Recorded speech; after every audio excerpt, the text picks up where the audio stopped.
আপনারা তো নবীদের মায়ের মতো মা, সাহাবায়ে কেরামদের মায়ের মতো দামি মা। আপনারা তো খাদিজা রাদিয়াল্লাহু আনহার মতো নারী, ফাতেমা রাদিয়াল্লাহু আনহার মতো দামি নারী, খাদিজা রাদিয়াল্লাহু আনহা, আয়েশা রাদিয়াল্লাহু আনহার মতো দামি নারী, ইসমাইল নবীর মা হাজেরা আলাইহা সালামের মতো দামি নারী। আপনারা তো ঈসা নবীর মা মারিয়াম আলাইহা সালামের মতো দামি নারী।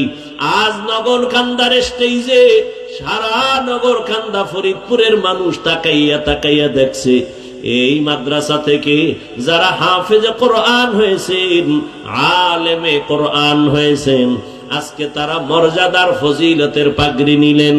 কিয়ামতের দিন আমার আল্লাহ নিজের কুদরতের হাতের দ্বারা এদের মাথায় মুকুট পরাবেন।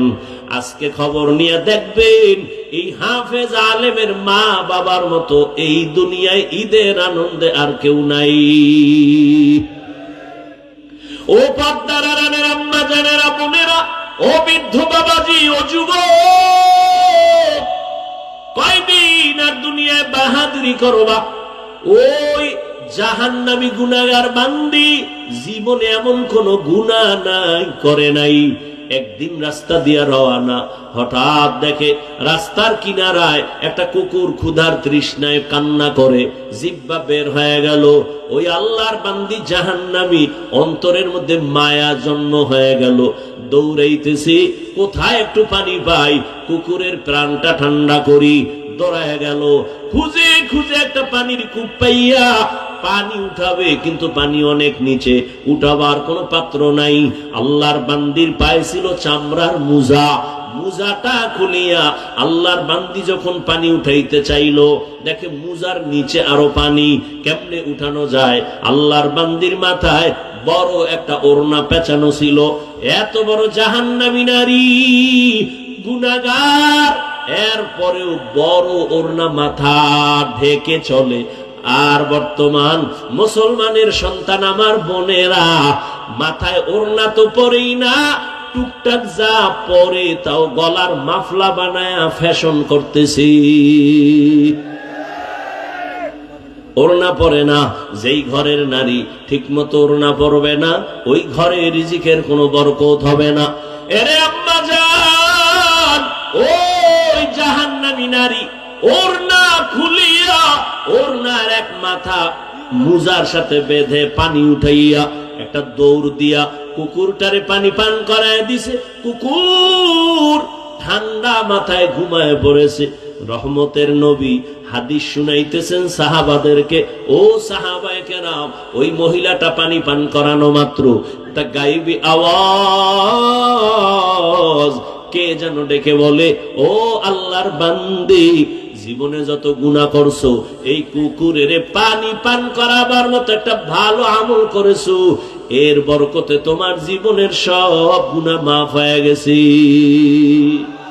আতিনা ফি দারে দুনিয়া না হাসান, আতিনা ফি দারে উকবানা হাসান, ইয়া গিয়াসাল মুস্তাগীসিন ইহদিনা লিফতিখারা বিল উলুমে ওয়াল গিনা। হর গরিদে নেকো তু তৈয়ার হ্যায়, जो न मांगे उससे तू बेजार है। আল্লাহ তাআলা বলেন, ও দুনিয়ার মানুষ, আমি রবের সাথে যদি মোলাকাত করতে চাও, আল্লাহ রবের সাথে মোলাকাত দিবেন অবশ্যই, তবে দুনিয়াতে দিবেন না। কিয়ামতের ময়দানে আল্লাহ জান্নাতের মধ্যে ঢুকাইয়া মোলাকাত দিবেন। ও আল্লাহর বান্দা, ওই রবের মোলাকাত যদি চাও, দুনিয়ার হায়াতে নেক আমল করিয়া যাইও, তবে বেশি আমলের প্রয়োজন নাই, অল্প আমল করো, তবে ইখলাস নিয়ে আমল করো, আল্লাহর জন্যই করো। ও বান্দা, তোমার অল্প আমল আল্লাহ নাজাতের দরজা খুলিয়া দিবেন। ও আল্লাহর বান্দারা, ভালো করে চিন্তা করো। আজ এখানে আমি যে বয়ান করতেছি রে যুবক, আমি একবারও বলি নাই আমি 5 কল্লি মাথায় দিছি, তুমিও দাও, না হয় জাহান্নামে যাইবা। আমি কওমি মাদ্রাসায় লেখাপড়া করেছি, তুমি যদি না পড়ো জাহান্নামে যাইবা বলি নাই রে বাবা। স্কুল ছাড়ো, কলেজ ছাড়িয়া মাদ্রাসায় যাও, একবারও বলি নাই। বরং আমি তোমাকে একটা পরামর্শ দিব, তুমি তোমার জায়গায় থেকে কিভাবে জান্নাতের পথ পাইবা। ব্যবসা করো, বাধা নাই। চাকরি করো, বাধা নাই। লেখাপড়া করো, বাধা নাই। স্কুলে কলেজে পড়ো, বাধা নাই। ওখানে থাইকা জান্নাতের পথটা খুঁজো। কেমনে তুমি জান্নাতের পথ পাইতে পারো? তোমার মতো যুবক, ডাক্তার, প্রফেসর, ইঞ্জিনিয়ার, 5 ওয়াক্ত নামাজি, দাড়িওয়ালা আসেনি, তাহলে তাকে তো জাহান্নামী বলা যাবে না। ও চাকরিজীবী বাবা, আপনার মতো চাকরিজীবী চাকরির ফাঁকি দিয়া নামাজ ছাড়ে না, বলেন আপনি কেন পারবেন না? ও ব্যবসায়ী ভাই, আপনার মতো কত ব্যবসায়ী ব্যবসা করে, কাস্টমারের সাথে 2 নাম্বারি করে না, হালাল ভাবে চলে, সত্য কথা বলেন, নামাজের সময় নামাজ পড়ে, আপনি কেন পারবেন না? ও পর্দার আড়ালের আম্মা জানেরা, আপনার মতো কত মা, কত বোন এখনো আছে পর্দা করে, মোবাইলে চরিত্র বিক্রি করে না, নামাজ ছাড়ে না, স্বামীর মাল হেফাজত করে, সন্তানগুলোকে আদর্শওয়ালা বানানোর চেষ্টা করে। ও আম্মা জান, আপনি কেন পারবেন না? এরে আম্মা জান, আপনারা তো দামি নারী। ওই দুনিয়ার ইতিহাস আপনারা জানেন, এ জমিনের মধ্যে আল্লাহর এক দুশমন ফেরাউন আল্লাহর সাথে চ্যালেঞ্জ দিয়া নিজেরে খোদা বলে দাবি করলো, আর তার ঘরে আল্লাহ ঈমানের ফুল ফুটায় দিলেন। ওই বেঈমানের ঘরে তার স্ত্রীর নাম জানেননি? আসিয়া। আল্লাহ তারে এমন ভাবে কবুল করেছেন, রহমতের নবী বলেন, কিয়ামতের দিন আসিয়ার সাথে আমি মুহাম্মদের সাথে বিবাহের বন্ধন হয়ে যাবে। এরে নগর কান্দার পর্দার আড়ালের মা, আপনার স্বামী তো ফেরাউনের মতো খারাপ না। আপনি কি পারেন না নামাজ পড়ে স্বামীর জন্য দোয়া করবেন? আপনি যদি স্বামীরে বুঝাইতেন, ও স্বামী আমার, নামাজ পড়িও, আর আল্লাহর কাছে হেদায়েতের দোয়া করতেন, আল্লাহ আমার স্বামীরে হেদায়েতের দৌলত দাও, নামাজি বানাও, আমার স্বামীর কামাই রুজি ব্যবসায় বরকত দাও। আর মাঝে মাঝে যদি স্বামীরে বুঝাইতেন আর বলতেন, স্বামী, মা বাবার আদর চাইরা তোমার ঘরে আসি, না খাইয়া থাকলেও আসি, খাইয়া থাকলেও আসি, তোমার কাছে আমার দাবি, জীবনে একটা হারাম টাকা ঘরের মধ্যে ঢুকাইবা না, কোন কামাই রুজি অবৈধভাবে করবা না, অবৈধ টাকার খানা খাইয়া আমাদের রক্ত নাপাক করব না, আমাদের সন্তানদের রক্ত নাপাক করব না। আম্মা জান যদি বুঝাইতে পারতেন, আপনার স্বামী কোনদিন অবৈধ হারাম টাকা ঘরে নিতে পারত না। এরে আম্মা জান, আজ আপনার আদর্শ এত দামি আদর্শ, আপনার আদর্শের দ্বারাই তো একটা সন্তান আদর্শবান হবে, একটা গাছ ভালো হলেই তো গাছের ফল ভালো হবে। এরে আম্মা জান, আবার বাবার কথা বলি না কেন তাও তো প্রশ্ন করতে পারেন। শুধু আমাদের বলেন কেন ভাই, বাবার কথা কেন বলেন না? রহমতের নবী আপনাদের মর্যাদা বাবার তুলনায় বেশি দিয়েছেন। ও আম্মা জানেরা, একটা সন্তান বাবার তুলনায় মায়ের কাছে সময় বেশি কাটায়, এবং মা যা করে ওটা দেখে দেখে সন্তান শিখে। দেখবেন যেই ঘরের মা 5 বেলার নামাজ পড়ে, হঠাৎ আজান হয়ে গেছে, আম্মা জান কাপড় টেনে মাথা ঢেকে দিয়েছেন, দেখবেন দেখে দেখে বাচ্চাটাও আজান দিলে মাথার কাপড় টেনে দেয়। মা দৌড়ে গেছে অজু করার জন্য, বাচ্চাটাও মায়ের দেখা দেখে অজু করতে গেল।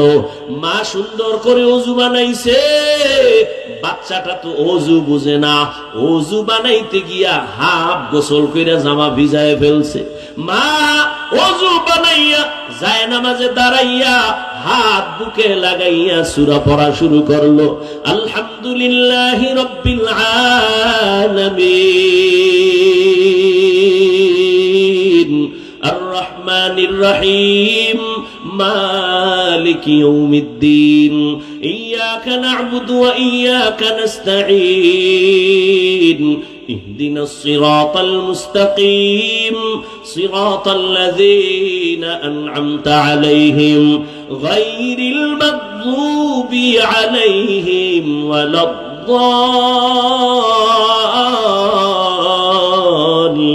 الضالين বাচ্চা তো বুঝে না মা কি পড়ে। ওই বাচ্চাটা মায়ের ঠোঁটে দিয়ে তাকাইয়া দেখি মা ঠোঁট নাড়ায়, ওই বাচ্চাটাও দাঁড়ায় দাঁড়ায় ঠোঁট নাড়ায়। মা যখন রুকুর ভেতরে যায় সন্তানটাও রুকুর মধ্যে যায়, মা যখন সেজদায় চলে যায় বাচ্চাটাও সেজদায় যায়। মা সেজদা দেয় নাক আর কপাল লাগাইয়া, বাচ্চাটা গাল লাগায় মায়ের মুখের দিকে তাকায়, দেখে মা ঠোঁট নাড়ায়, বাচ্চাটাও ঠোঁট নাড়ায়। আমার রবের অন্তরে মায়ার জোশ। আল্লাহ বলেন ফেরেশতা দেখ ওই বাচ্চাটা কি তামাশা করে, ঠোঁট নাড়ায় কেন? বলে আল্লাহ ওর মা ঠোঁট নাড়ায়। ওর মা কি বলে? ইয়া আল্লাহ, ওর মা বলে সুবহানা রাব্বিয়াল আ'লা। আল্লাহ কয় ফেরেশতা ওই বাচ্চাটাও বলে সুবহানা রাব্বিয়াল আ'লা, ওর সওয়াবটা মায়ের আমল নামায় উঠায়া দাও। এর এলাকার মা বোনেরা ও যুবক,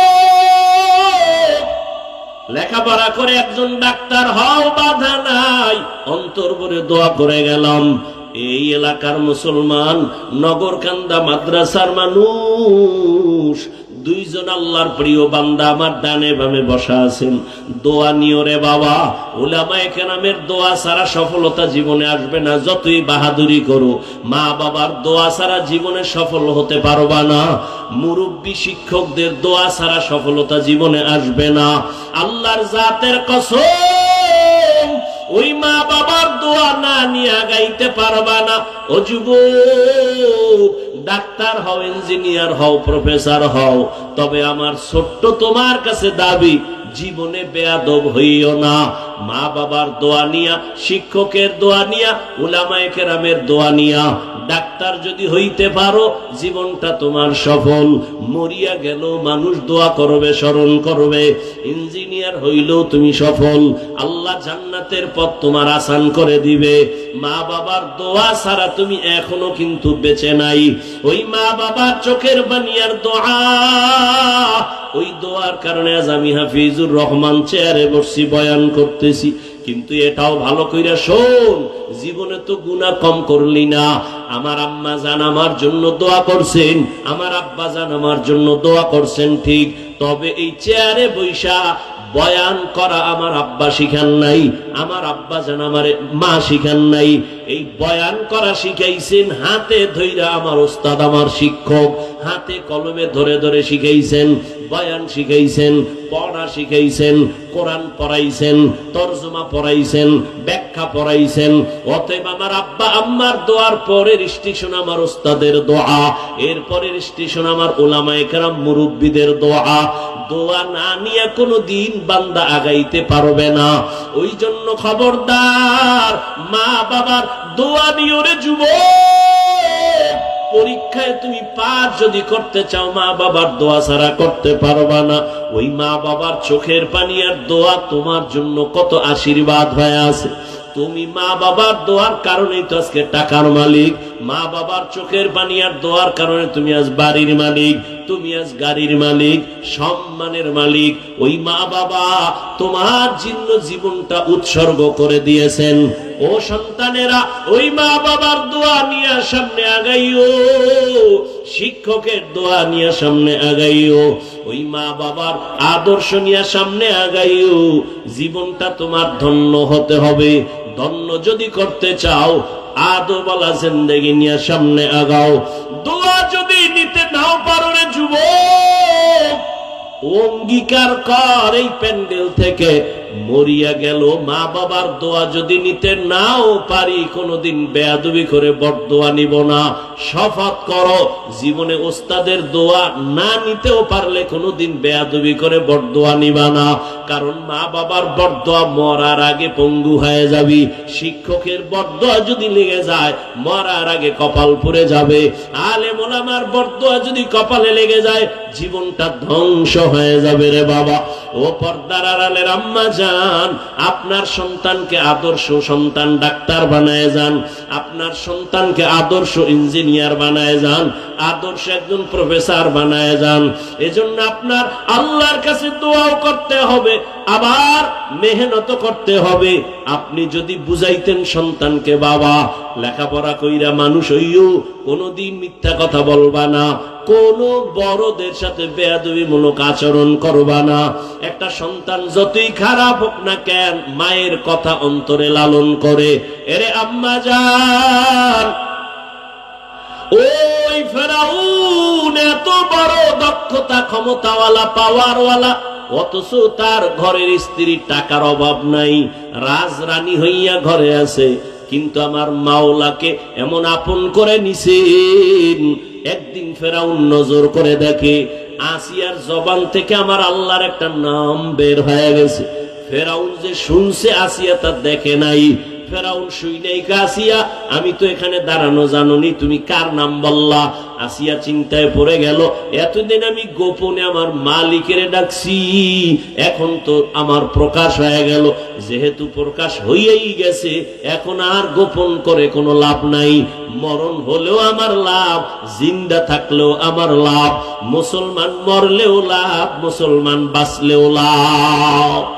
আল্লাহর বান্দি ও পর্দার আড়ালের আম্মা জান, এত বড় বেঈমান ফেরাউন, যার এত ক্ষমতা, এত পাওয়ার, তার ঘরের স্ত্রী, এত টাকা, এত বাহাদুরি, সব পায়ের নিচে ফালাইয়া আসিয়া আমার আল্লাহ কেমন আপন বানায় নিয়েছে। আসিয়া ডাক দিয়া বলতেছে, ফেরাউন আমি আমার রবের নাম জবানে উচ্চারণ করেছি। আরে ফেরাউন ডাক দিয়ে, কাসিয়া মিশরের খোদা তো আমি, রব তো আমি, তুমি আবার কোন রবের নাম নিলা? আসিয়া ডাক দিয়ে কয়, ফেরাউন তোমারে যিনি বানাইছেন তিনি আমার রব, তুমি তো আবার নিঃশ্বাস দাও নাই রে ফেরাউন, আমার এই কথা বলার শক্তি তুমি দাও নাই, যিনি দিয়েছেন তিনি আমার রব, আমার হায়াত তো তুমি দাও নাই, যিনি দিয়েছেন তিনি আমার রব, আমার এত সুন্দর চেহারা তো তুমি বানাও নাই, যিনি বানাইছেন তিনি আমার রব। ওই রবের চিনোরে যুবক, এত বিশাল সূর্যটা তোমার গোলাপ বানাইছেন তোমার রব, এত বিশাল চাঁদ তোমার আমার গোলাপ বানাইছেন তিনি আমার আপন মাবুদ। ওরে আমার মালিকের চিনো, বাড়ি চিনছো, গাড়ি চিনছো, মা বাবা চিনছো, একবারও চিন্তা করছো নিয়ে এগুলোর মধ্য থেকে যে আমার এত সুন্দর চেহারা কে দিলেন, তারে তো চিনলাম না। আব্বা জান আমারে টাকা দেয়, লেখাপড়ার খরচ দেয়, আমি আব্বারে চিনা পাগল হয়ে গেছি, আব্বু আব্বু বলে ডাকি। আম্মা জান আমারে ঘুম পাড়ায়, মশারি টানায় দেয়, খানা দেয়, আমি আম্মু আম্মু ভিলা পাগল হয়ে গেছি। কিন্তু আম্মু জানের চেহারাটা সুন্দর কে বানাইছেন তারে তো একবারও খুঁজলাম না। আব্বা জানের এত সুন্দর করে কে বানাইছেন তারে তো একবারও খুঁজলাম না। ও আল্লাহর গোলাম, দুনিয়াতে সব পাইছো কিন্তু রবের এখনো পাও নাই। রবের একটু তালাশ করি ওরে যুবক। এত সুন্দর মেধা যিনি দান করেছেন তিনি আমার রব। এত সুন্দর কণ্ঠ যিনি দান করেছেন তিনি আমার রব। এত সুন্দর জমিন আমার গোলাম বানায় দিয়েছেন তিনি আমার রব। দুনিয়ার কোন সরকার আমার পানি দেয় না, নদীর মধ্যে এত পানি এত মাছ দুনিয়ার কোন সরকার দেয় নাই। এগুলো আমার গোলাম যিনি বানাইছেন তিনি আমার রব। গাছের আম খাইতেছো কত মিষ্টি, কে বানাইছেন? আমার রব। এটা সরকার বানায় নাই। ও আল্লাহর বান্দা, তুমি তো ঘুমের মধ্যে মইরা গেছো। ঘুমের দোয়াটাও তো মরার দোয়া। আল্লাহুম্মা বিসমিকা আমুতু ওয়া আহইয়া। ও রব, আমি তোমার নামে মইরা গেলাম, মরার পরে তো আর উঠতে পারবো কিনা জানা নাই। মরা, ঘুমের মানুষ তো মরা। মায়ের কানের অলংকার চোরে খুইলা নেয়, রাতের বেলা ঘুমের মধ্যে মা টের পায় না। তাহলে ঘুমের মানুষ মরা।